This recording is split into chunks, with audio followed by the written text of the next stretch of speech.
The Royal Courier ship drifted through the violet fog of the Rim Nebula, its hull glimmering with refracted light. Inside its reinforced corridors moved Captain Arlen Hayes, a human security officer assigned to protect Princess Leora during her diplomatic return to the capital. Arlen had served in many sectors, but never had he been tasked with guarding a figure whose presence could alter the balance of influence among entire systems. Leora was heir to the throne of the Orion Dominion, a realm known for advanced technology and strict tradition. Arlen was one of the first humans ever invited to serve in the Dominion's upper ranks. His selection had raised eyebrows, yet Leora had chosen him after watching recordings of his past missions. She valued the combination of steady calm and relentless determination she saw in him.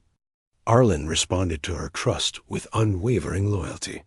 He had no intention of failing her. The vessel proceeded on a direct path toward the Orion homeworld until a piercing alarm broke the silence. Arlen reached the command deck in seconds. The ship's sensors intercepted multiple hostile signatures approaching from the starboard side. When the holographic display resolved the shapes, the crew fell into tense murmurs. The pursuing frigates bore the mark of the Sindar Reavers, a ruthless faction known for targeting royal transports. Their strategy was always the same: disable engines, breach hull, extract the target, and vanish into uncharted space. Arlen ordered the defense shields raised and the ship's pilot to alter course. Leora appeared beside him, her composure steady despite the urgent situation. She asked for a status report, and Arlen delivered it in concise detail. She understood the danger. With the Dominion involved in delicate negotiations, her capture would threaten months of progress. Arlen promised her that no attacker would reach her as long as he remained standing. The Reavers launched the first volley. Bolts of concentrated plasma slammed into the shielding barrier and rippled across its surface. The transport shook with the impact. Arlen moved quickly, directing guards to cover structural weak points. Communication lines crackled with damage reports as panels flickered under the strain. Yet Arlen stayed focused on the tactical display. The Reavers were not trying to destroy the ship. They were closing in to latch onto the hull. That was their signature tactic. Arlen ordered the crew to divert auxiliary power to maneuvering thrusters. The pilot responded, and the ship lunged upward in a sharp spiral that forced two enemy vessels to fall out of sync. Still, one frigate clamped onto the aft side of the hull. Arlen led a team to the breach point. The corridor lights shifted to a crimson hue as the automated locks engaged. Arlen raised his weapon and waited for the inevitable burst of molten steel from the cutting devices of the invaders. When the metal glowed red, he signaled the guards to take cover. The door exploded inward. A surge of armored weavers stormed the hallway. Arlen fired with precision, dropping the front line before they could form a defensive wedge.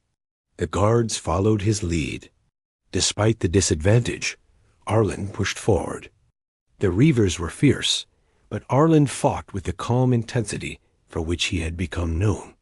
Every movement was deliberate, every decision precise. A stray blast hit a conduit and sent sparks cascading across the floor. Arlen was forced to shift position, yet he regained control instantly. The battle pressed toward the central lift. Arlen knew that if the attackers reached the upper decks, Leora would be cornered. He signaled two guards to seal the stairwell and continued advancing alone to slow the invading force. A Reaver commander emerged wearing an exosuit reinforced with kinetic dampeners. The commander moved with brutal speed. Arlen dodged a crushing strike that dented the wall. The impact tremor vibrated through the deck. Arlen used the momentary imbalance to fire at the suit's energy pack. The shot pierced the pack, destabilizing its containment field. The suit flickered as the dampeners shut down. Arlen drove forward and knocked the commander to the ground. The remaining Reavers hesitated.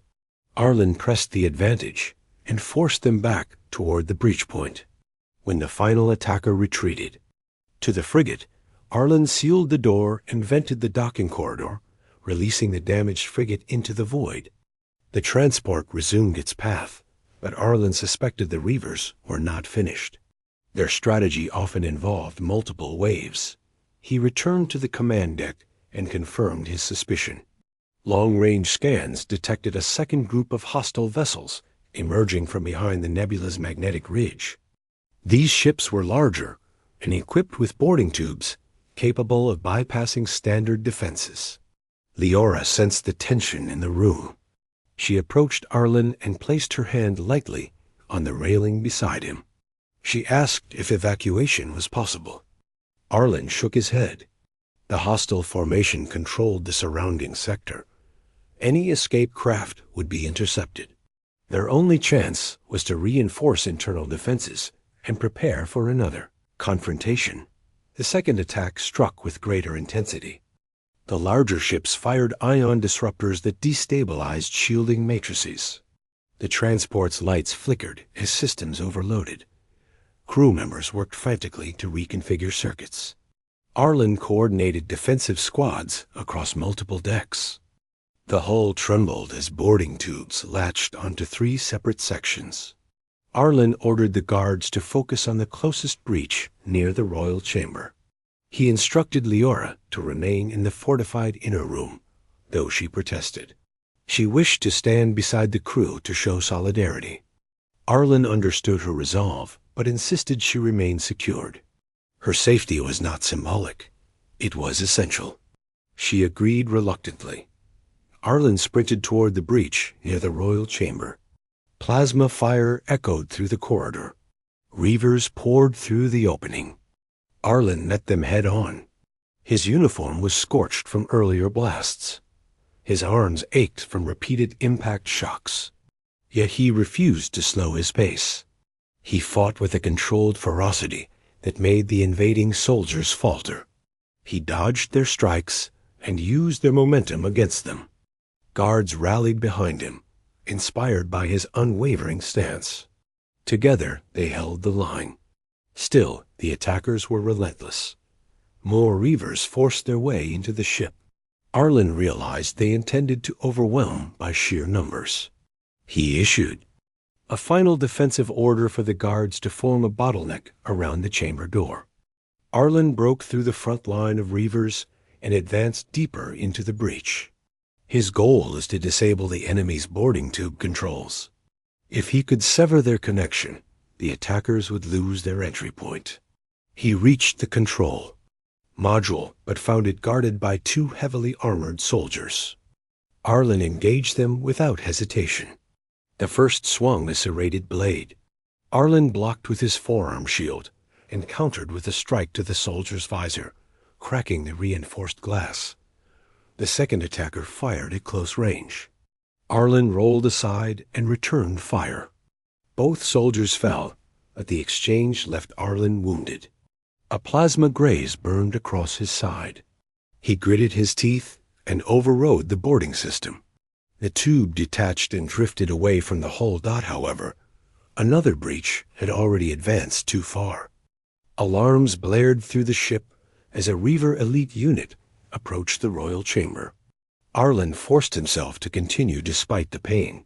He arrived just as the elite unit attempted to break through the reinforced door. Guards struggled to hold them back. Arlen joined the line. The elite soldiers were stronger and more coordinated than the earlier attackers. The corridor became a storm of energy blasts and metal clashes. Arlen fought at the center of the defensive wedge. He shielded the door with his own body. When an elite soldier hurled an energy spear toward the chamber, Arlen intercepted it. The spear's power cell detonated on impact with his armor. He was thrown backward, yet forced himself up instantly. The Reavers surged again. Arlen brought down the front attacker and drove the others into retreat. At last, the elite commander signaled withdrawal. The remaining Reavers retreated to their frigates as Dominion reinforcements emerged from hyperspace. The attackers scattered and vanished into the nebula's shadowed paths. The battle was over. The transport limped into orbit around the Orion homeworld, battered but intact.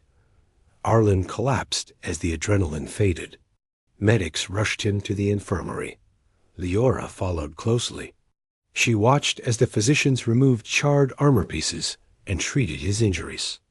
Though exhausted, Arlen attempted to rise when he saw her enter. She gently placed a hand on his shoulder and told him to rest. He had done more than anyone could have asked. Word of the incident spread through the capital. Citizens and officials praised the bravery of the human protector who had risked everything for their princess. The queen requested his presence as soon as he could stand. Arlen made his way to the throne hall, slightly unsteady but composed. The hall shimmered with crystalline pillars and flowing banners that reflected the light in shifting hues. The queen observed him with an expression that blended gratitude and scrutiny. She had read the full incident report. She knew he had shielded her daughter with his own life. She also knew such dedication was rare. She asked if he understood the significance of his actions. Arlen answered that he had simply fulfilled his duty. The queen replied that his sense of duty was admirable, yet duty alone could not explain his willingness to face overwhelming odds. She acknowledged that he had become more than a guard. He had become a protector whose loyalty could not be purr.